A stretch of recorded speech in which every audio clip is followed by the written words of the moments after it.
I'm not wearing black for once. At least it's not all black.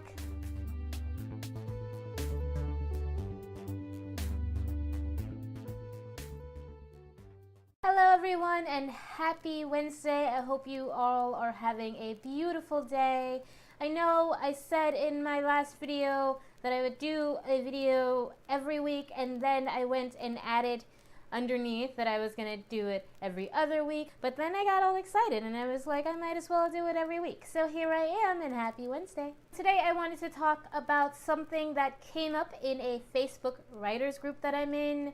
They were asking about prologues and epilogues. Someone was asking if they should put a twist in their epilogue, and everyone who responded pretty much was just like, don't do an epilogue, don't do a prologue, don't do it. And no one really was like, okay, some people were definitely helping. They were just like, don't do it, or if you're gonna do it, make sure it's not the main twist of the story. And they were giving some really good advice. But the overwhelming majority of responses on that thread were just, don't do epilogues, don't do prologues. And I hate that. I hate it so dang much. First of all, let's talk about what epilogues and prologues are.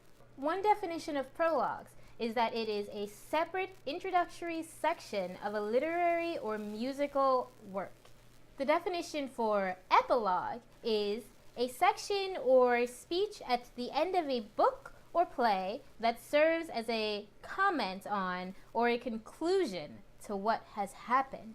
In literature, a prologue is a setup. It's set up to introduce the world that you're in and introduce the characters that you're going to be dealing with, or it tells you something about the story that you're about to get into.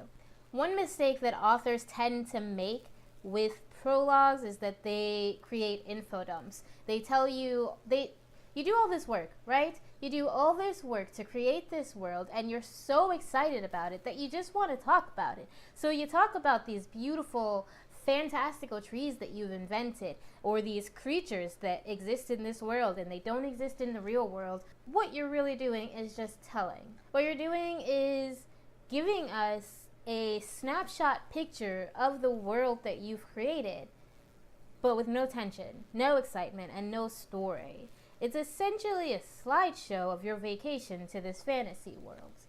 That's what a lot of authors have done, and that's where prologues fall short, and that is why a lot of people don't like prologues. However, there is a right way to do a prologue. For 2016, I had no idea that there were people that exist in the world that don't read prologues and don't read epilogues, but they'll buy the book. You're buying a book with a prologue and an epilogue in it, and I presume that you know this before you buy the book, but you skip those parts of the story. Why? Seriously, why? Why bother even buying the book? If you want to know this story, give that author a chance. If you think this author can write an entire novel, an entire 200 to 300 page story that you feel is worth investing your time and yourself in, why are you skipping another part from that writer that sets up this story? And if it's done right, it can work really well. Something that I hear a lot is that J.K. Rowling, instead of writing prologue, just made her prologue chapter 1. If you're worried that no one's going to read your prologue, go ahead and do that. There's nothing at all wrong with that. Essentially, it is the first chapter. My novel has a prologue, and the reason I think it's going to work is because, one, it happens 20 years before the events of the main story, so it's impossible for the main character who is telling the story to actually have seen or known about some of the aspects in the prologue. Two, it gives you information about the main character that she herself does not have. It also gives you information about another character that the main character doesn't have, that can, in a way, tint the way he is viewed throughout the story. And three, it's not an info dump. It is much shorter than all the rest of the chapters in the book. So that's one reason I made it a prologue, because it is about half the length of every other chapter in the book, but it is also not an info dump. It is important to have this information because this information is is mentioned, is experienced, is somehow hinted at throughout the entire novel. So it is very important that the prologue is there. And if you don't read that, sure, you can enjoy the story, but you're going to be missing a lot of important information. You're going to be missing something that is integral to two of the most important characters in the novel. My novel also has an epilogue.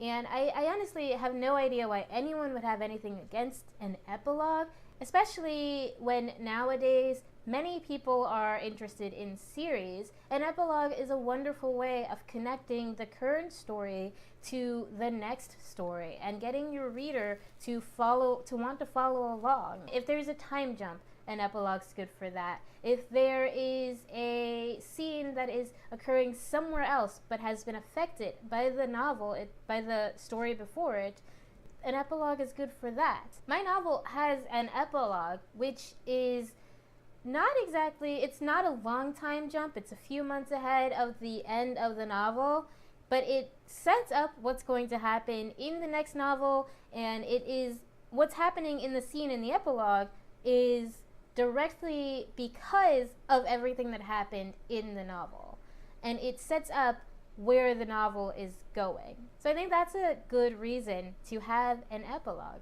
You're cheating yourself if you're going to read a book that has an epilogue and a prologue and you're skipping those. It's absolute nonsense to me. If you really think that readers aren't going to be interested in your epilogue or prologue, go ahead and make them chapter 1 and chapter whatever. You don't have to title them epilogue or prologue. You don't have to title them at all. You can do pretty much whatever you want. There are certain things that readers look for and prefer from your genre, from good writers.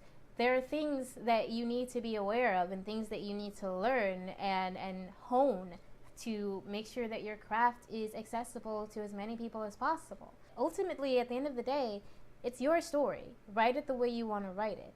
And if you write a book and your friend is like, I hate that you have a prologue and I skipped it, that's your friend's freaking problem. Find a new reader. There will be readers for your story. It doesn't matter what your story is.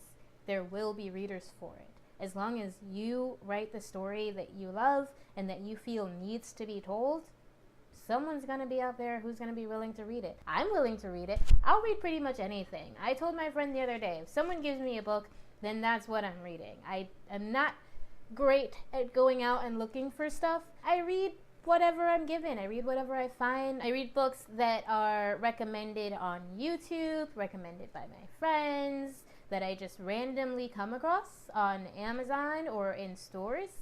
I don't understand genre, and I don't understand certain things about marketing, and I am learning that, but part of the reason I don't get it is because of the way I read. I just read whatever. I can guarantee you that I'm not the only person who does that. So write what you write. The right people will find your book if you put it out there, if you do the work that is necessary to make sure it is readable and enjoyable, and that it is not just the book that you have in your heart, but a book that you can be proud of to share, that you've done everything you could do to get it as good as it can be and ready to go out, then that's what matters. Write your epilogue, write your prologue, do whatever you want with your book. That is all I really had to talk about today. It was just kind of a random idea, and you can probably tell that this video wasn't scripted.